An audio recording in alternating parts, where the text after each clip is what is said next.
Alhamdulillah. Haji Imdadullah Rahmatullah Alayhina Khalifa Taramathoy Pibiram bagi manungda Hazrat Imam Rabbani Rashid Ahmad Ganguhi Rahmatullah Alayhi si andage Hazrat Maulana Qasim Nantui Hazrat Maulana Khalid Ahmad Sanpuri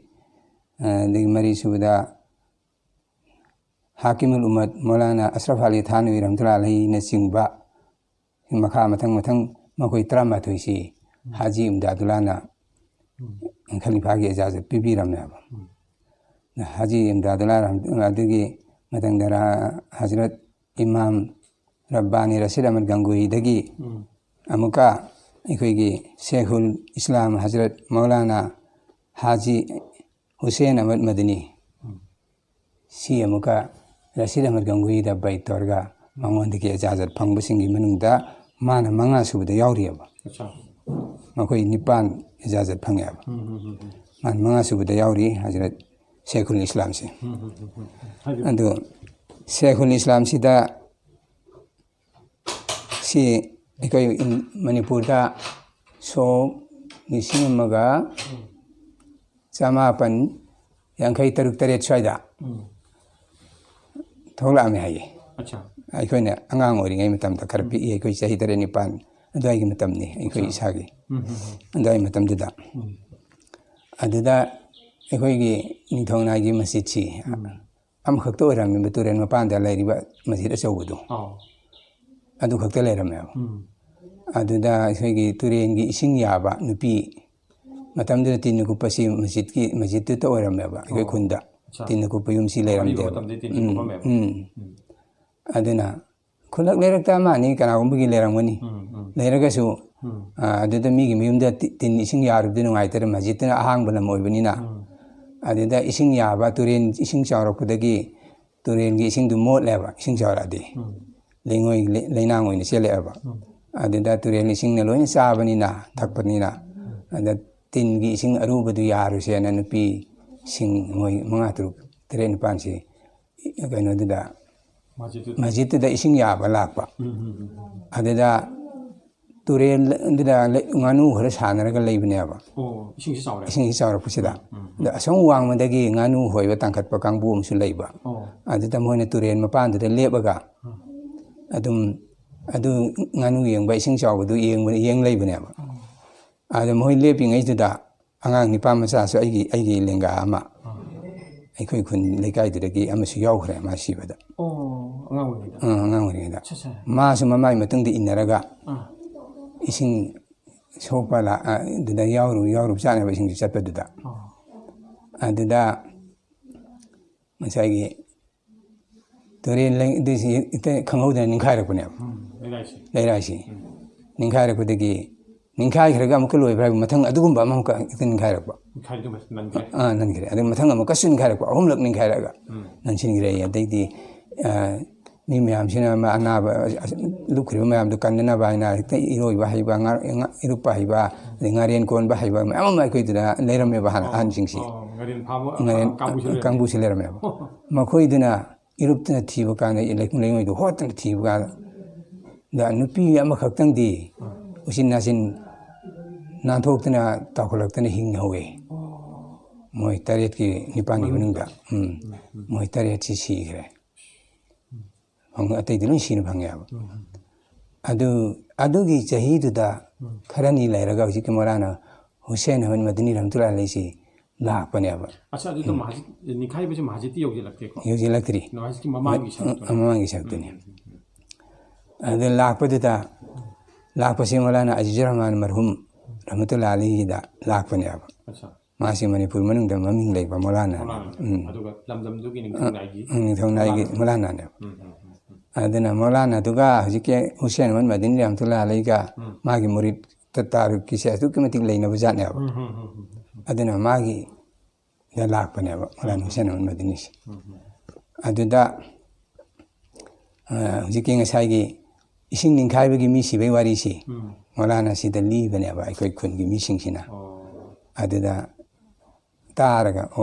adudena laitum am khullaga ꯂꯩꯇꯨꯝꯗꯨ ꯁꯣꯜꯂꯒꯅꯦ ꯀꯔꯤ ꯁꯣꯟꯕꯅꯣ ꯈꯪꯗ꯭ꯔꯦ ꯑꯜꯂꯥꯍꯅ ꯈꯪꯉꯦ ꯀꯨꯏꯅꯁꯨ ꯁꯣꯟꯗꯦ ꯁꯣꯜꯂꯒ ꯂꯩꯇꯨꯝꯗꯨ ꯀꯥꯝꯃꯒ ꯇꯨꯔꯦꯟꯗꯨꯗ ꯂꯪꯊꯕꯅꯦ ꯏꯁꯤꯡ ꯃꯌꯥꯏꯗꯨꯗ ꯑꯗꯨꯒꯤ ꯆꯍꯤꯗꯨꯗꯒꯤ ꯑꯗꯨꯝ ꯇꯨꯔꯦꯟꯁꯤ ꯂꯥꯞꯊꯣꯛꯈꯤꯕꯗꯨꯅꯅꯦ ꯏꯆꯦꯜꯁꯤ ꯇꯨꯔꯦꯟꯗꯤ ꯑꯁꯣꯝ ꯅꯥꯀꯟꯗ ꯆꯦꯟꯈ꯭ꯔꯦꯕ ꯅꯥꯀꯜꯂꯣꯝ ꯆꯦꯟꯈ꯭ꯔꯦ ꯑꯗꯨꯅ ꯐꯅ ꯁꯥꯡꯅ ꯂꯥꯞꯊꯣꯛꯈ꯭ꯔꯦ ꯍꯣꯡꯈ꯭ꯔꯦ ꯑꯗꯨꯗꯒꯤ ꯍꯣꯡꯗꯣꯛꯈꯤꯕꯗꯨꯅ ꯁꯣꯛ 38 ꯇꯔꯨꯛ ꯇꯔꯦꯠ ꯑꯗꯨꯋꯥꯏꯗ ꯍꯣꯡꯗꯣꯛꯈꯤꯕꯗꯨꯅ ꯍꯧꯖꯤꯛ ꯐꯥꯎꯕꯗ ꯇꯨꯔꯦꯟꯗꯤ ꯁꯣꯝꯗ ꯃꯄꯥꯟꯗꯨꯗ ꯅꯛꯁꯤꯜꯂꯛꯇ꯭ꯔꯦꯕ ꯃꯁꯖꯤꯠꯀꯤ ꯃꯅꯥꯛꯇ ꯆꯦꯟꯗ꯭ꯔꯦꯕ ꯁꯤ ꯃꯧꯂꯥꯅꯥꯒꯤ ꯀꯔꯥꯃꯅꯦ ꯑꯜꯂꯥꯍꯅ ꯃꯇꯤꯛ ꯃꯒꯨꯟ ꯂꯩꯕ ꯃꯧꯂꯥꯅꯥꯅꯤ ꯁꯤꯅꯤ ꯑꯩꯅ ꯍꯥꯏꯅꯤꯡꯉꯤ ꯃꯣꯠꯁꯤ ꯃꯧꯂꯥꯅꯥꯁꯤ ꯑꯗꯨꯅ ꯑꯁꯤ ꯑꯉꯥꯡ ꯑꯣꯏꯔꯤꯉꯩꯗꯒꯤ ꯑꯗꯨꯝ ꯋꯥꯔꯤꯗꯨ ꯇꯥꯔꯛꯄꯅ ꯑꯩꯈꯣꯏꯅ ꯍꯧꯖꯤꯛ ꯐꯥꯎꯗ ꯑꯍꯟꯁꯤꯡꯅ ꯑꯗꯨꯝ ꯂꯤꯅꯕꯗꯨ ꯉꯁꯤ ꯐꯥꯎ ꯂꯤꯅꯔꯤ ꯑꯗꯨꯅ ꯑꯩꯅ ꯁꯨꯝ ꯈꯪꯖꯕꯩ ꯋꯥꯅꯤ ꯋꯥꯔꯤꯁꯤ ꯑꯩꯈꯣꯏꯅ ꯎꯍꯧꯕꯗꯤ ꯅꯠꯇꯦ ꯑꯗꯒꯤ ꯑꯃꯨꯛꯀ ꯑꯩꯈꯣꯏꯒꯤ ꯄꯤꯔ ꯁꯥꯍꯤꯕ ꯔꯍꯃꯇꯨꯜꯂꯥꯍꯤ ꯑꯂꯩꯍꯤꯁꯤ ꯃꯧꯂꯥꯅꯥ ꯔꯍꯤꯃꯨꯗꯗꯤꯟ ꯔꯍꯃꯇꯨꯜꯂꯥꯍꯤ ꯑꯂꯩꯍꯤ ꯍꯧꯖꯤꯛ ꯂꯩꯈꯤꯗ꯭ꯔꯦ ꯕꯁꯀꯥꯟꯗꯤꯗ ꯎꯁꯇꯥꯗ ꯑꯣꯏꯗꯨꯅ ꯂꯩꯌꯦꯕ ꯃꯥꯁꯤ ꯎꯁꯇꯥꯗ ꯑꯣꯏꯕ꯭ꯔꯥ ꯃꯣꯍꯇꯃꯤꯝ ꯃꯣꯍꯇꯃꯤꯝ ꯑꯣꯏꯗꯦ ꯎꯁꯇꯥꯗ ꯑꯣꯏꯅ ꯂꯩ ꯑꯗꯨꯗ ꯃꯇꯝꯗꯨꯗ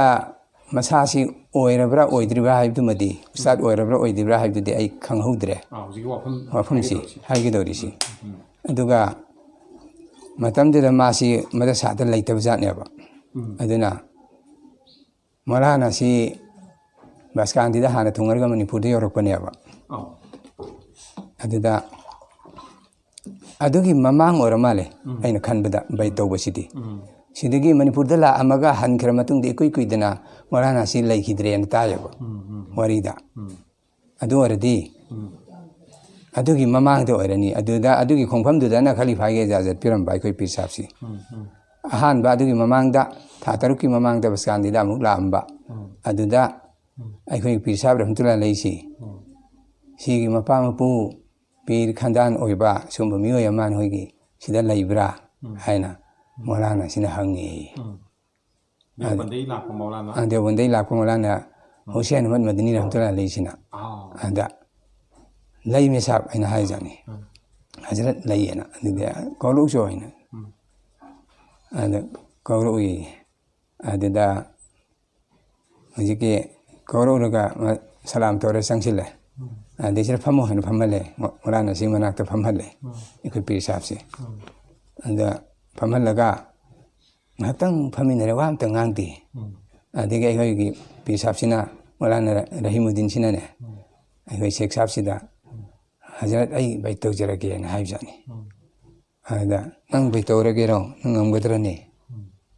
ꯍꯥꯏꯅ ꯍꯥꯏꯕꯖꯥꯠꯅꯤ ꯅꯪ ꯄꯥꯝꯕ꯭ꯔꯅꯦ ꯍꯥꯏꯅ ꯑꯗ ꯍꯖꯔꯠ ꯄꯥꯝꯃꯤ ꯗꯨઆ ꯇꯧꯕꯤꯌꯨ ꯉꯝꯅꯅꯕ ꯍꯣꯠꯅꯖꯒꯦ ꯍꯥꯏꯅ ꯍꯥꯏꯗꯤ ꯐꯔꯦ ꯑꯗꯨꯗꯤ ꯍꯥꯏꯅ ꯑꯗꯨꯃꯥꯏꯅ ꯕꯩꯠꯁꯤ ꯇꯧꯔꯦ ꯕꯩꯠ ꯇꯧꯕꯒ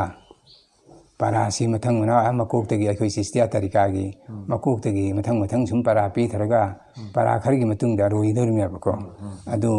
ꯃꯀꯣꯛ ꯋꯥꯖꯤꯐꯥꯁꯤ ꯄꯤꯔꯝꯗ꯭ꯔꯦ ꯃꯀꯣꯛꯇꯒꯤ ꯋꯥꯖꯤꯐꯥꯁꯤ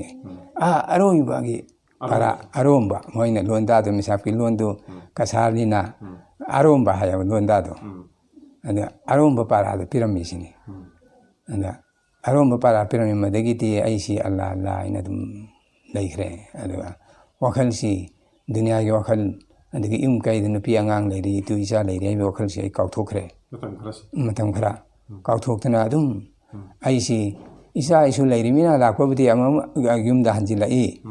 ꯑꯗꯨꯒ ꯑꯍꯤꯡꯁꯤꯗꯤ ꯑꯗꯨꯝ ꯀꯩꯅꯣꯗ ꯀꯕꯔꯁꯇꯥꯟꯁꯤꯗ ꯑꯗꯨꯝ ꯂꯩꯈ꯭ꯔꯕꯖꯥꯠꯅꯦꯕ ꯀꯕꯔꯁꯇꯥꯟꯁꯤ ꯆꯤꯡꯗꯨꯝ ꯑꯃ ꯃꯥꯏꯈꯣꯏꯒꯤ ꯃꯃꯥꯡꯗꯨꯗ ꯂꯩꯌꯦ ꯃꯁꯖꯤꯠ ꯃꯣꯏꯒꯤ ꯃꯍꯂꯥꯗꯨꯒꯤ ꯃꯁꯖꯤꯠꯇꯨꯒꯤ ꯃꯃꯥꯡ ꯈꯤꯇꯪꯁꯤꯗꯒꯤꯅ ꯆꯥꯎꯔꯥꯛꯅ ꯑꯩꯈꯣꯏꯒꯤ ꯁꯤꯗ ꯀꯩꯅꯣ ꯁꯤꯗ ꯍꯥꯏꯖꯤꯜꯂꯛꯄꯗ ꯀꯩꯅꯣ ꯂꯩꯔꯤꯁꯤ ꯂꯝꯕꯤ ꯁꯨꯝ ꯐꯩꯅ ꯆꯠꯂꯤꯕꯗꯒꯤ ꯍꯥꯏꯖꯤꯜꯂꯛꯄꯗ ꯀꯝꯃꯨꯅꯤꯇꯤ ꯍꯣꯜ ꯂꯩꯔꯤꯁꯤ ꯁꯨꯃꯥꯏꯅ ꯂꯥꯞꯅꯩꯌꯦꯕ ꯀꯤꯂꯣꯃꯤꯇꯔ ꯆꯥꯎꯔꯥꯛꯄ ꯀꯤꯂꯣꯃꯤꯇꯔ ꯑꯃ ꯑꯣꯏꯒꯗ꯭ꯔꯥ ꯁꯨꯃꯥꯏꯅ ꯀꯕꯔꯁꯇꯥꯟꯁꯤ ꯂꯥꯞꯄꯦꯕ ꯑꯗꯣ ꯀꯕꯔꯁꯇꯥꯟꯁꯤ ꯍꯧꯖꯤꯛꯐꯥꯎ ꯖꯪꯒꯜ ꯑꯣꯏꯔꯤꯑꯕ ꯌꯥꯝꯅ ꯑꯩꯈꯣꯏꯒꯤ ꯑꯆꯤꯛꯄ ꯃꯐꯝꯅꯤ ꯌꯥꯝ ꯖꯪꯒꯜ ꯑꯣꯏꯅ ꯂꯩꯕ ꯑꯗꯨ ꯃꯇꯝꯗꯨꯗꯗꯤ ꯑꯃꯨꯛꯀꯁꯨ ꯍꯦꯟꯅ ꯖꯪꯒꯜꯅꯦꯕ ꯍꯧꯖꯤꯛ ꯑꯣꯏꯔꯤꯁꯤꯗꯒꯤ ꯑꯗꯨꯗ ꯆꯠꯂ ꯏꯕꯥꯗꯠ ꯇꯧꯔꯝꯃꯦꯕ ꯑꯗꯨꯗ ꯆꯠꯂꯒ ꯑꯍꯤꯡꯁꯤ ꯏꯕꯥꯗꯠ ꯇꯧꯔꯝꯃꯦꯕ ꯑꯍꯤꯡꯁꯤ ꯍꯜꯂꯛꯇꯕ ꯐꯖꯔ ꯑꯖꯥꯟ ꯂꯥꯎꯔꯀꯥꯟꯗ ꯅꯃꯥꯖ ꯁꯣꯟꯕ ꯃꯁꯖꯤꯠꯇ ꯂꯥꯛꯄ ꯌꯨꯝꯒ ꯅꯛꯅꯔꯦ ꯑꯗꯨꯗꯗꯤ ꯃꯤꯁꯥꯞꯀꯤ ꯌꯨꯝꯒ ꯃꯁꯖꯤꯠꯇꯨ ꯃꯤꯁꯥꯞꯀꯤ ꯍꯤꯡꯒꯣꯜꯗꯃꯛꯅꯦ ꯍꯥꯏꯕ ꯌꯥꯏ masjidtu aduda nama sonba lakpa ꯑꯣ adai numit targa asai nama solaga dum chakhiba chakcharaga adu kabarda dum ahing leiruba sumai tawraga ibada si tawrakpani aduna asai gi malana sina akon ba lakpa manipur da lakpi khongpham si siri sida mesap sida aikoi pisap sida ejaza si pirame haya nang ngasi dagi aina khalifa gi ejaza piramni aina ꯗꯦꯕꯟꯗꯒꯤ ꯂꯥꯛꯄ ꯃꯣꯂꯥꯅ Hussein Ahmad Madani rahmatullah alayhi sina aikoi pisap sida mala ejaza si pirame sigi mamangda wari machet am chithawre simtaga haijage asigi mamangda aikoi gi pisap sigi mapa mapusi naksabandi ne ba ado aikoi pisap sigi mamangda naksabandi pir oikrisi moi baba dune moi ipu dune adu mathangda adu pokpi ipu dune adu pokpi dune sum mathang thigalakpada manga suba aikoi pisap sina taruk suba ne अच्छा अच्छा अच्छा manga si naksabandi tarikagi ipu ngaktane ba magi aduna ipa ipuna naksabandi chalammanina aisu naksabandi si paamdana naksabandi si de pir si aina thibani naksabandi da bai tawgena adu aina na notisan sida aina naksabandi pir si kana matik chaba leibano ina thiba sida matik chaba adim si aina thiba phangdre adagi pi bai tawpham leitadna upai leitadna aisi kana tawgada moina dum wakhal tawdan leibadagi hauji molana si lakpa kanda hari mong sumaina aisi bai tawhubani sineba adagi asai manipur da thola amaga leitum langtai haise turen torbanda sigi khongpham sida aikoi pisap ramtula leisida ejaza piramane ba khalifa gi adai matung khara leraga molana Hussein Ahmad Madani rahmatullah alayhi laihidre ta sumaina wari si allaman sing dibiya da hari waris pun si aina uho budina tai khoi angang dina an sing libagi ta ho wari gi tuni aina degi ai khoi gi pisab rahmatullah alayhi sigi 마풍 하반면도 magi Maulana Rahimuddin Maulana Rahimuddin mana maurubinina Maulana hana lakabtu mepi adum kanka misabtu Maulana Rahimuddin khakmarai misab hara khangne ba ꯍꯦꯟꯅ ꯈꯪꯅꯕꯁꯤꯡ mayamna khakmarai misab hara khangne adigi khakmara khunsi maming chatleba ngasai gi moi mapa mapu dum piro erakpa khunnina mayumnina ada khakmarai misab hara khangne ba yam ijat tawe ba adida madrasa dugi husiki baskandi madrasa gi muhatamim mudris head mudrisi muhatamim si Maulana Ahmad Ali Sheikh Sahab Badalpuri na अच्छा mummy चप्पा mani am sapta Maulana ni mahagna oyariya ba अच्छा अच्छा adu Maulana siga hek mai ka dek cham kandane Maulana moi ni sikam ijat tawna bagen haibo aikoi pisap sina khardi chahi han bajane kitang adu pham mana chawjarga su thaido agane mai pham du pham halle ba 두야미 됐다 adiyam ijat tawe andegi kahal osila aduga karigumba duwa am taw tarasu aikoi pisap tu da mana ahal lama oibagi adab tu tawraga duwa na thangal halle sumaina tawi ado aikoi gi pisap sina madrasa da khongna barabar handon jing sum chatle ba khong chatpai kana sim su sida thamam ji thamjaram ge aikoi Maulana aikoi Ahmad Ali Sheikh Sahab sina ne madi gari dei kum thabaga madrasa dei kum kainum chatpa gari da kakhala gari tong sakhiba adeng khong haibsi aya matam de satte ba adena aikoi pisab ramtula lei sinabu hando hanjin kilometer amarom si mayum si lapna banina masi hando hanjin si ni ti khodingi khong ni chatpanina aikoi pisab sin khong ni chatpa aduna mapangan si pisab sin phabi hele khong chatpagi exercise si kanabsi adina pisab ti chahi chamagi na ya yor apawba aikoi gi sida manipur da thola amya bi tatana ado thola paga tha makhai ma kamse kam nimit kunni tha makhai si aikoi ga barabar loina dana manipur da layaba aduna mesap ki muri sing si loina mesap ki matung inna yomaga phaminaraga zikres ka tambiramyaba aduga numidang da zikir tawseb sum mesap sin ya yaramde 그러면 좀 따고 tumuraga haugatlaga taijut cholaga 아닌가 ahingda अच्छा si tambiramyaba taijut chonba si tambiramyaba aduga mesap zikir tawr sai kanana jiknate ngang ai hakta noi tomning dersu noi phamo ai hakta garu la tawkhige haina mesap tumkhine ba aduga pung asukta hodoro harangani ꯑꯗ ꯃꯤꯁꯥꯞꯇꯨꯅ ꯑꯍꯜ ꯑꯣꯏꯔꯕꯅꯤ ꯗꯤꯒꯖꯥꯏꯐ ꯑꯣꯏꯔꯕꯅꯤꯅ ꯃꯄꯥꯡꯒꯜ ꯁꯣꯜꯂꯕꯅꯤꯅ ꯑꯩꯈꯣꯏꯅ ꯏꯁꯤꯡ ꯑꯁꯥꯕ ꯊꯧꯔꯥꯡ ꯇꯧꯗꯅ ꯏꯃꯨꯡꯗ ꯍꯣꯠꯅꯔꯒ ꯋꯥꯖꯨꯒꯤ ꯏꯁꯤꯡ ꯀꯔꯤꯒ ꯍꯥꯞꯄ ꯀꯥꯟꯗ ꯃꯤꯁꯥꯞꯇꯨ ꯃꯤꯁꯥꯞ ꯑꯃ ꯀꯧꯕꯗ ꯑꯗꯨꯝ ꯍꯦꯛꯇ ꯈꯨꯝꯃꯤ ꯀꯔꯤꯒꯨꯝꯕꯗ ꯑꯅꯤꯔꯛ ꯀꯧꯕꯗ ꯈꯨꯝꯃꯤ ꯁꯨꯃꯥꯏꯅ ꯑꯍꯨꯝ ꯃꯔꯤꯔꯛ ꯀꯧꯗꯦꯕ ꯃꯤꯁꯥꯞꯁꯦ ꯑꯗꯨꯃꯥꯏꯅ ꯇꯨꯝꯗꯕ ꯆꯥꯠꯂꯅ ꯑꯩꯈꯣꯏꯅ ꯈꯜꯂꯦꯕ ꯑꯗꯨ ꯅꯥꯇꯅ ꯈꯪꯉꯦ ꯇꯨꯝꯕ ꯇꯨꯝꯗꯕꯗꯣ ꯑꯗꯨꯒ ꯑꯗꯨꯃꯥꯏꯅ ꯇꯧꯋꯦ ꯑꯩꯈꯣꯏ ꯃꯤꯁꯥꯞꯁꯦ ꯑꯗꯨꯒ ꯋꯥꯖꯨ ꯇꯧꯊꯣꯛꯑꯒ ꯇꯩꯁꯨ ꯁꯣꯜꯂꯒ ꯑꯗꯨꯒ ꯖꯤꯀꯤꯔꯁꯤ ꯃꯤꯁꯥꯞꯅ ꯍꯧꯔꯒ ꯇꯧꯋꯦꯕ ꯑꯍꯤꯡ ꯑꯊꯦꯡꯕꯗ ꯑꯍꯤꯡ ꯃꯃꯩꯁꯤꯗ ꯁꯔꯨꯛ ꯑꯍꯨꯝ ꯊꯣꯛꯄꯒꯤ ꯑꯅꯤ ꯍꯧꯔꯒ ꯑꯃꯒꯤ ꯃꯇꯝ ꯁꯤꯗ ꯇꯧꯋꯦꯕ ꯑꯗꯒꯤ ꯐꯖꯔ ꯅꯃꯥꯖ ꯃꯇꯝ ꯐꯥꯎꯁꯤ ꯖꯤꯀꯔꯗ ꯂꯩꯔꯦ ꯑꯗꯒꯤ ꯖꯤꯀꯔꯗꯗꯤ ꯃꯇꯝ ꯀꯌꯥꯝ ꯂꯧꯕ ꯊꯦꯡꯅꯍꯧꯏ ꯖꯤꯀꯔꯁꯦ ꯃꯤꯁꯥꯞꯁꯤ ꯆꯍꯤ ꯑꯗꯨꯛ ꯌꯥꯝꯃꯕꯗꯣ ꯑꯩꯈꯣꯏꯒ ꯃꯥꯟꯅꯅ ꯑꯩꯈꯣꯏꯗ ꯍꯦꯟꯅ ꯐꯖꯅ ꯀꯟꯅ ꯇꯧꯋꯦꯅ ꯃꯌꯥꯝꯁꯤꯅ ꯍꯥꯏꯅꯩꯑꯕ ꯑꯩꯈꯣꯏ ꯖꯤꯀꯔꯁꯤ ꯄꯨꯡ ꯑꯃ ꯀꯝꯁꯦ ꯀꯝ ꯇꯦꯜꯂꯕꯗ ꯕꯥꯔꯥ ꯇꯁꯕꯤ ꯖꯤꯀꯔꯁꯤ ꯕꯥꯔꯥ ꯇꯁꯕꯤꯗ ꯄꯨꯡ ꯑꯃ ꯆꯪꯅ ꯇꯧꯋꯦ ꯄꯨꯡ ꯑꯃ ꯆꯪꯅ ꯇꯧꯋꯦ ꯑꯗꯨꯃꯥꯏꯅ ꯇꯧꯋꯤ ꯑꯗꯨꯅ ꯑꯗꯨꯃꯥꯏꯅ ꯂꯣꯏꯅꯩ ꯑꯗꯨꯅ ꯑꯩꯈꯣꯏꯒꯤ ꯃꯃꯤꯡꯗꯤ ꯂꯧꯖꯔꯣꯏꯒꯦ ꯑꯩꯈꯣꯏꯒꯤ ꯌꯥꯝꯅ ꯂꯣꯏꯅꯕ ꯇꯕ꯭ꯂꯤꯛ ꯖꯃꯥꯠꯇꯁꯨ ꯑꯩꯈꯣꯏꯕꯨ ꯄꯨꯊꯣꯛꯇꯨꯅ ꯀꯩꯅꯣ ꯇꯧꯕꯤꯔꯝꯕ ꯑꯍꯜ ꯑꯃ ꯑꯣꯖꯥ ꯑꯃ ꯂꯩꯈꯤꯗ꯭ꯔꯦ ꯃꯍꯥꯛꯅꯅꯦ ꯃꯧꯂꯥꯅꯥ ꯑꯍꯃꯗ ꯑꯂꯤ ꯁꯦꯈ ꯁꯥꯍꯕꯇ ꯕꯩꯠꯇꯤ ꯇꯧꯔꯨꯔꯕ ꯑꯗꯨꯒ ꯃꯧꯂꯥꯅꯥ ꯑꯍꯃꯗ ꯑꯂꯤꯗꯤ ꯅꯣꯡꯃ ꯅꯤꯅꯤ ꯂꯥꯛꯑꯝꯃꯒ ꯃꯅꯤꯄꯨꯔ ꯊꯨꯡꯅ ꯆꯠꯂꯝꯃꯒ ꯅꯨꯃꯤꯠ ꯅꯤꯅꯤ ꯃꯅꯨꯡꯗ ꯊꯨꯡꯅ ꯆꯠꯂꯝꯃꯒ ꯍꯦꯛꯇ ꯆꯠꯈꯤꯕꯅꯤꯅ ꯃꯥꯒꯤ ꯃꯨꯔꯤꯠ ꯃꯈꯩꯁꯤꯅ ꯂꯣꯜꯂꯤꯒ ꯈꯪꯗꯕꯒ ꯇꯤꯟꯅꯗꯕꯒ ꯈꯨꯠ ꯄꯥꯏꯅ ꯐꯥꯎ ꯅꯪꯍꯧꯗꯕ ꯑꯩ ꯄꯤꯁꯥꯞꯅꯦꯅ ꯈꯨꯠ ꯄꯥꯏꯅꯤꯡꯕꯗ ꯄꯥꯏꯕ ꯐꯪꯍꯧꯗꯕ ꯁꯨꯃꯥꯏꯅ ꯁꯨꯝ ꯇꯧꯕ ꯑꯗꯨꯒ ꯑꯩꯈꯣꯏ ꯄꯤꯁꯥꯞꯁꯤꯒꯤ ꯃꯇꯨꯡꯗꯅ ꯑꯗꯨꯝ ꯀꯣꯏꯅ ꯏꯟꯅꯔꯒ ꯑꯩꯈꯣꯏꯒ ꯇꯤꯟꯅꯕꯅꯤꯅ ꯇꯕ꯭ꯂꯤꯛꯁꯨ ꯆꯠꯃꯤꯟꯅꯕ ꯄꯤꯔ ꯃꯤꯔꯤꯛꯀꯤ ꯂꯥꯏꯟꯗꯁꯨ ꯖꯤꯀꯤꯔ ꯑꯁꯀꯥꯔꯁꯨ ꯇꯧꯃꯤꯟꯅꯕꯅꯤꯅ ꯖꯤꯀꯤꯔ ꯑꯁꯀꯥꯔ ꯇꯧꯃꯤꯟꯅꯕꯅꯤꯅ ꯑꯗꯨꯝ ꯃꯥꯁꯦ ꯑꯩꯈꯣꯏ ꯄꯤꯁꯥꯞꯁꯤꯗ ꯕꯩꯠꯁꯤ ꯑꯣꯟꯊꯣꯛꯅꯤꯡꯉꯕꯖꯥꯠꯅꯦꯕ ꯄꯥꯝꯃꯛꯑꯕꯖꯥꯠꯅꯦꯕ ꯑꯗꯨ ꯃꯤꯁꯥꯞ ꯑꯩ ꯍꯖꯔꯠꯇ ꯕꯩꯠꯁꯤ ꯇꯧꯖꯔꯒꯦ ꯑꯩꯗꯤ ꯍꯥꯟꯅ ꯁꯤꯗ ꯇꯧꯔꯨꯕꯅꯤ ꯕꯩꯠꯁꯤ ꯑꯗꯣ ꯍꯧꯖꯤꯛ ꯑꯩ ꯍꯖꯔꯠꯇ ꯇꯧꯔꯒꯦ ꯑꯩꯁ ꯇꯧꯍꯩꯗꯤ ꯅꯪ ꯄꯤꯁꯥꯞꯅ ꯄꯤꯕꯗꯨ ꯀꯟꯅ ꯍꯣꯠꯅꯧ ꯃꯥꯅ ꯇꯧ ꯍꯥꯏꯕ ꯃꯈꯩꯗꯨ ꯇꯧ ꯐꯖꯅ ꯍꯣꯠꯅꯧ ꯑꯗꯨ ꯃꯥ ꯂꯩꯔꯤꯕꯅꯤꯅꯅꯦ ꯍꯧꯖꯤꯛꯇꯤ ꯑꯣꯟꯕ ꯌꯥꯗꯦ ꯇꯧꯕ ꯌꯥꯗꯦ ꯇꯧꯍꯩꯗꯦ ꯍꯩꯗꯤ ꯅꯪ ꯑꯗꯨꯝꯕ ꯋꯥ ꯍꯥꯏꯒꯅꯨ ꯑꯩꯅ ꯑꯩꯈꯣꯏ ꯄꯤꯁꯥꯞꯁꯤꯅ ꯌꯥꯈꯤꯗꯦꯕ ꯑꯗꯨꯃꯥꯏꯅ ꯇꯧꯔꯒ ꯑꯩꯈꯣꯏꯒ ꯂꯣꯏꯅꯕꯁꯤ ꯑꯗꯨꯝ ꯆꯍꯤ ꯈꯨꯗꯤꯡꯒꯤ ꯑꯩꯈꯣই ꯄꯤꯁꯥꯞꯁꯤ ꯃꯅꯤꯄꯨꯔꯗ ꯊꯣꯛꯄꯤꯔꯛꯑꯝꯃꯤ ꯑꯗꯨꯒ ꯑꯩꯈꯣꯏꯒ ꯑꯗꯨꯃꯥꯏꯅ ꯆꯍꯤ 20-30 ꯂꯣꯏꯅꯅ ꯍꯧꯋꯦꯕ ꯑꯗꯨꯒꯤ ꯃꯇꯨꯡꯗ ꯈꯔ ꯂꯩꯔꯒ ꯆꯍꯤ ꯑꯃ ꯑꯅꯤꯗꯤ ꯃꯤꯁꯥꯞꯁꯤ ꯃꯄꯥꯡꯒꯜ ꯁꯣꯟꯗꯅ ꯂꯥꯛꯈꯤꯗ꯭ꯔꯦ ꯑꯗꯨꯒꯤ ꯃꯇꯨꯡꯗ ꯂꯩꯈꯤꯗ꯭ꯔꯦ ꯃꯤꯁꯥꯞꯁꯤ ꯑꯜꯂꯥꯍꯅ ꯑꯐꯕ ꯃꯐꯝ ꯊꯝꯕꯤꯁꯅꯨ ꯑꯗꯨ ꯑꯩꯈꯣꯏꯒꯤ ꯄꯤꯁꯥꯞꯁꯤꯅ ꯍꯥꯏꯔꯝꯃꯦꯕ ꯃꯥꯅ ꯃꯗꯔꯁꯥꯁꯤꯗꯒꯤ ꯊꯣꯛꯂꯛꯄꯗꯅꯦ ꯂꯝꯕꯤꯗ ꯕꯪꯒꯥꯂꯤ ꯈꯨꯟ ꯌꯨꯝ 5-10 ꯇꯥꯔꯤꯑꯕ ꯁꯣꯔꯣꯛ ꯃꯦꯟ ꯔꯣꯗ ꯐꯥꯎꯔꯝꯗꯥꯏꯗꯨꯗ ꯑꯗꯨꯗ ꯂꯤꯟꯅ ꯆꯤꯛꯇꯅ ꯑꯃ ꯋꯥꯟꯊꯗꯅ ꯁꯤꯔꯦꯅ ꯂꯩꯔꯕꯖꯥꯠꯅꯦꯕ ꯃꯣꯏꯗꯤ ꯃꯤꯍꯨꯟ ꯐꯪꯗ꯭ꯔꯦ ꯑꯃ ꯇꯧꯗ꯭ꯔꯦ ꯃꯣꯏ ꯁꯤꯔꯦꯅ ꯀꯞꯅ ꯂꯥꯎꯅꯗꯅ ꯊꯣꯡꯒꯥꯟꯗ ꯇꯧꯅꯕꯁꯤꯗ ꯕꯪꯒꯥꯂꯤ ꯃꯈꯩꯗꯨꯅ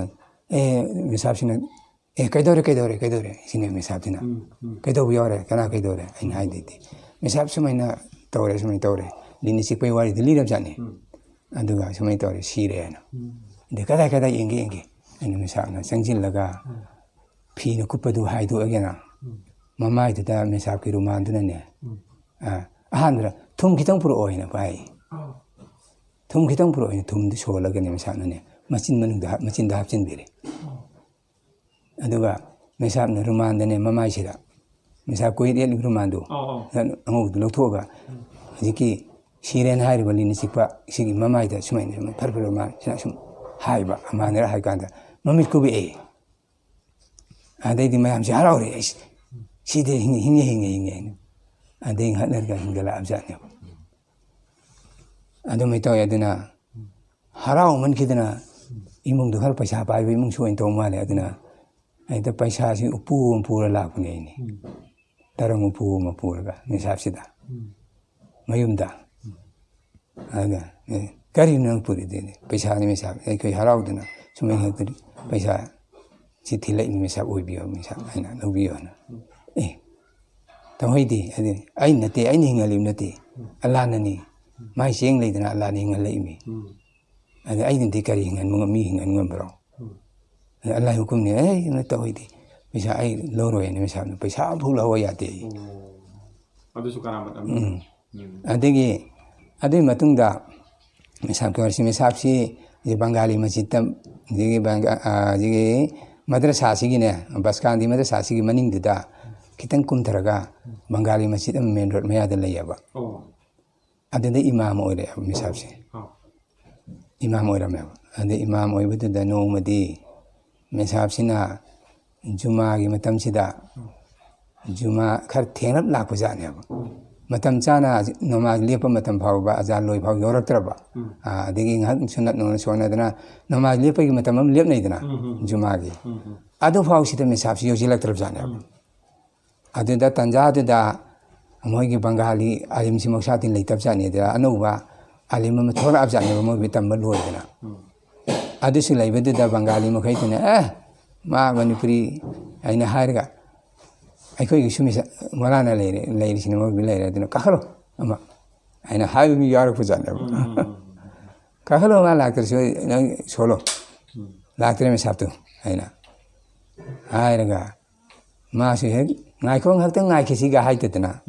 काखलो हाइरेना फरे काखतपनेना मेंबर ते काखतुवा पारगा मेंबर ते काखत के तौकांदा लिल्लम सात नेता खौरोगोमा थोड़ा आगे तो फर तो फंदना हाइदना एकदम मेंबर मथक तो लेरमी खौरोदना आदि मासी काखत के खोंग थांगत के तोरम फल्लो चोंगतरे मै मा या चोंगतरे मखादा आदि मै तोरगा मयाम से दैदी मसी मंग दलेन बकर तु काइदन चेनदना अदम कोलाव लाउनदना लेरेबा मै वारी तोंदा वालाउनदा तंजादे मस्जिद मना मस्जिद तो सरोक नगनमिना सरोक मपानदगी येंगदा मेसाब तो लापो उबजाने मेसाब लाय हाइना मसिल अकानरे अदम मौसा तौरमदब मोंगदा लेरमब मयामदना लांगनदना लेरमबदुदा मेसाब सिन चंगिलकपांदा करिनो कैदोरे नोइ लांगिसे इन हाइजने मेसाब सुमैना लिलम लेरे सिनेबा मेंबर तो सुमैना लिलम लेरे वारी सिन लिबने देदी कदाई मादी मी नमा सुनगेरगा कैदोरिबा मादी सिदा हैना हैना मिसाबतना कदाई चंगिलकपांदा लिन मांग जाने अदगी मिसाबसिना काखलगा नमाज सोले नमाज लोयरकांदा असai मुरबिसि मांग लेपनेबा अदना मुरबिसि नमाज लोयरकांदा एकते मिसाब मखोंग पार मिसाब आई लानखरेने मखोंग पार आई कोपी होइने ता हाइब जानेबा अद तौहिदे ना मिसाबना नोन थतना खोंग पाइब जानेबा तौहिदे करी आई लाक्तदि नमाज सोलिद्रो लांदे नोइ लांदे नोइ चुमी करिगी आई लाक्तदि नोइ नमाज सोलिद्रो अदे नोइ नमाज सोनगे तौबदु लानबा नते आई लाक्तबगी नोइ सोनगे तौबनि अदु कैसु काइदे अदे नोइ लांदे असुमैना हाइरगा हिसाबसिना हाइ अदगी अदुइ मतंग देदि मेसाब के इजाजत याउदना मेसाब सि मतम मंगा की पुब नते जुमा सितनी पोरिसी अददा हजिके मेसाब के इजाजत याउद्रदि मियंता नमाज काब ngамद्रा की हिदना अदे नोमदि मेसाब सिना माई मुरिदा नमगा लमदो जइनो करने सहाय करी लमनो हमद खितंग दिलापी माइल 30 कुंथ्रा मुकिना या चौराकना अदु मैना लापा मफम त मेसाब त मतम त खोंग ने चप जाने माई मुरिदा नमगा चौसिला होइना जुमाने से काउथोक्तन आयुक्ते दुम चलब जाने मिंगोन सिनरमद्रबा जुमाने खंगमदि कावरमद्रदि चसु चलोइदबा आदिदा हे मोइना चलि मफम दु योजिलमदाइ त अजाल और अब जाने खनि निंगसें अजाल हा जुमानी निंगसी ऐ महाराज कनासु सिनरमदि दुगा मियंत नमा सोलमरोय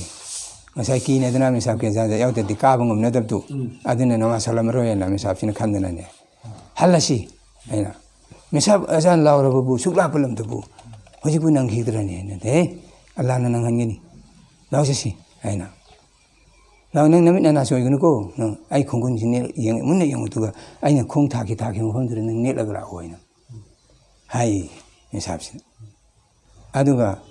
la bu kan de som de so aja loiram dre ni अजान लोई थरपुदा अजन थुनियो गे माइल कुंथ्रा लाख फ्रम फंदो चौराकना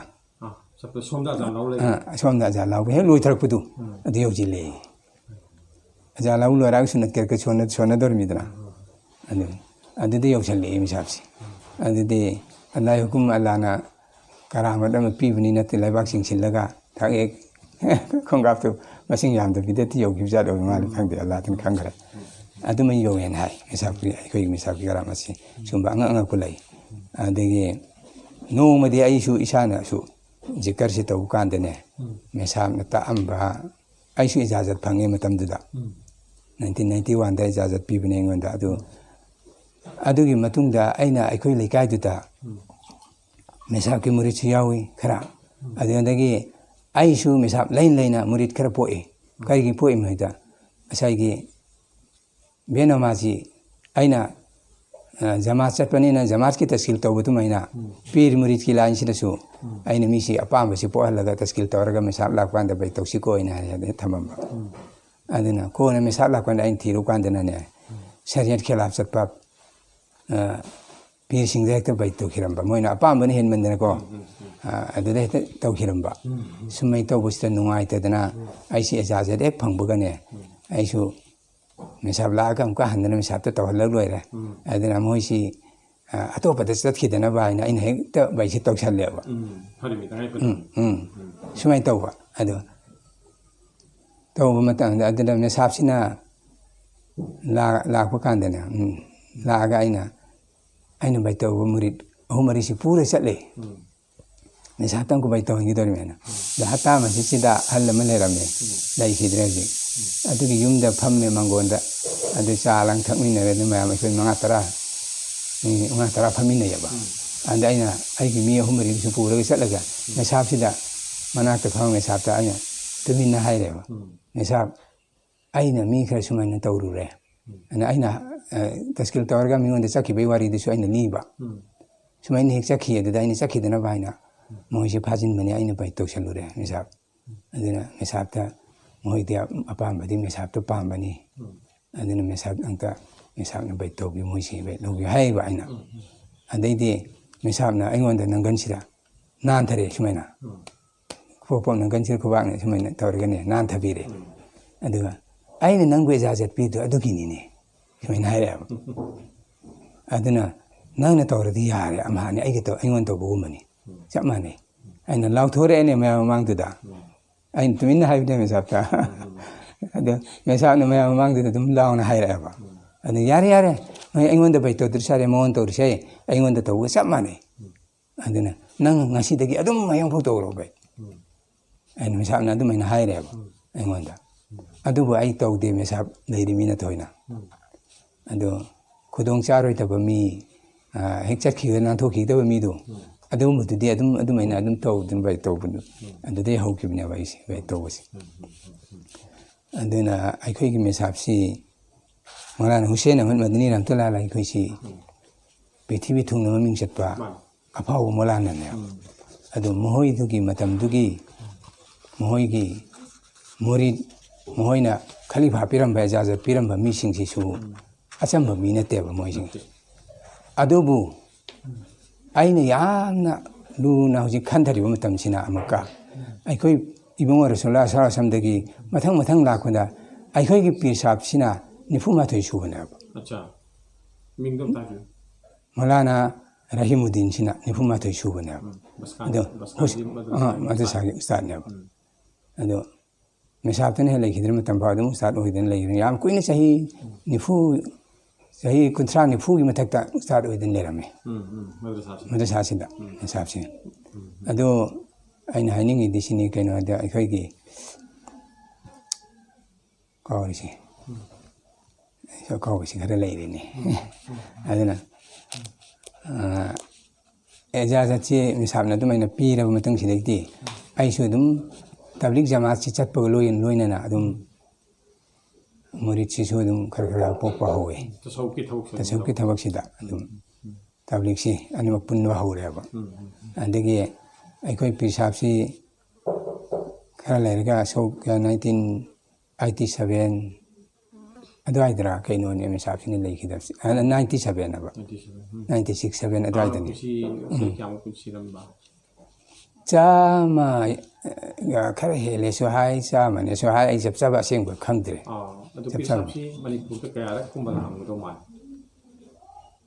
ꯑꯩꯈꯣꯏꯒꯤ ꯆꯍꯤ 30ꯃꯨꯛꯇꯤ ꯂꯣꯏꯅ ꯍꯧꯏ ꯃꯦꯁꯥꯞꯁꯤ ꯑꯗꯨ ꯆꯍꯤ 30 ꯀꯨꯝꯕꯗꯤ ꯃꯅꯤꯄꯨꯔꯗ ꯆꯥꯎꯔꯥꯛꯅ ꯃꯅꯤꯄꯨꯔꯗ ꯂꯥꯛꯑꯝꯃꯦ ꯃꯤꯁꯥꯞꯁꯦ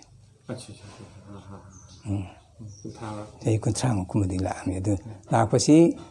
ꯉꯁꯤ ꯂꯥꯛꯑꯒ ꯍꯌꯦꯡ ꯆꯠꯈꯤꯕ ꯅꯠꯇꯦ ꯃꯤꯁꯥꯞꯁꯤ ꯆꯍꯤ ꯑꯩꯈꯣꯏꯒ ꯅꯨꯃꯤꯠ 10ꯅꯤ ꯀꯨꯟꯅꯤꯁꯦ ꯑꯗꯨꯝ ꯃꯅꯤꯄꯨꯔ ꯃꯁꯥ ꯄꯨꯝꯅꯃꯛꯁꯤꯗ ꯑꯗꯨꯝ ꯆꯠꯂꯒꯅꯦ ꯃꯤꯁꯥꯝ ꯆꯠꯐꯝꯗꯨꯗ ꯊꯨꯡꯐꯝꯁꯤ ꯍꯦꯛ ꯂꯥꯛꯄꯒ ꯏꯝꯐꯥꯜꯗ ꯑꯃ ꯂꯩ ꯊꯨꯡꯐꯝ ꯑꯕꯗꯨꯜ ꯍꯩ ꯑꯣꯖꯥ ꯑꯕꯗꯨꯜ ꯍꯩ ꯍꯥꯏꯔ ꯈꯪꯅꯩ ꯃꯌꯥꯝꯅ ꯂꯩꯈꯤꯗ꯭ꯔꯦ ꯏꯝꯐꯥꯜꯗ ꯀꯥꯏꯔꯪꯗ ꯀꯩꯅꯣꯗ ꯈꯦꯇ꯭ꯔꯤ ꯑꯋꯥꯡ ꯂꯩꯀꯥꯏꯗ ꯃꯥꯒꯤꯗ ꯊꯨꯡꯉꯦ ꯑꯗꯨꯗꯩ ꯃꯊꯪ ꯑꯅꯤꯁꯨꯕ ꯂꯥꯛꯄꯗꯅ ꯑꯩꯈꯣꯏꯒꯤꯁꯤꯗ ꯊꯨꯡꯉꯤ ꯑꯗꯣ ꯑꯩꯒꯤꯗ ꯊꯨꯡꯒꯗꯕꯗꯣ ꯑꯩꯒꯤ ꯌꯨꯝꯁꯤ ꯌꯥꯝꯅ ꯁꯪ ꯃꯆꯥ ꯑꯃ ꯑꯣꯏꯅ ꯈꯥꯡꯕꯣꯛ ꯁꯪ ꯑꯃꯒꯨꯝꯅ ꯂꯩꯕ ꯑꯗꯨꯅ ꯃꯤꯇꯤꯟ ꯃꯤꯈꯣꯝꯗ ꯌꯥꯝꯅ ꯅꯨꯡꯉꯥꯏꯇꯕ ꯑꯣꯏꯕ ꯑꯗꯨ ꯃꯁꯖꯤꯠꯁꯨ ꯅꯛꯄ ꯑꯗꯨꯅ ꯑꯩꯈꯣꯏ ꯈꯂꯤꯐꯥ ꯏꯅꯥꯝꯗꯤꯟꯁꯦ ꯃꯥꯒꯤꯗ ꯊꯨꯡꯐꯝꯁꯤ ꯁꯦꯝꯃꯤ ꯃꯁꯖꯤꯠꯁꯨ ꯅꯛꯄ ꯅꯪꯒꯤ ꯌꯨꯝꯁꯨ ꯆꯥꯎꯕ ꯃꯤꯇꯤꯟ ꯃꯤꯈꯣꯝꯁꯨ ꯅꯨꯡꯉꯥꯏꯕ ꯖꯒꯥꯅꯤꯅ ꯍꯦꯟꯅ ꯃꯥꯒꯤꯗ ꯑꯩꯈꯣꯏꯅ ꯊꯨꯡꯐꯝꯁꯤ ꯁꯦꯝꯃꯒ ꯃꯥꯒꯤꯗ ꯑꯌꯥꯝꯕ ꯊꯨꯡꯍꯜꯂꯤ ꯑꯗꯨꯒ ꯑꯗꯨꯃꯥꯏꯅ ꯇꯧꯋꯤ ꯑꯗꯣ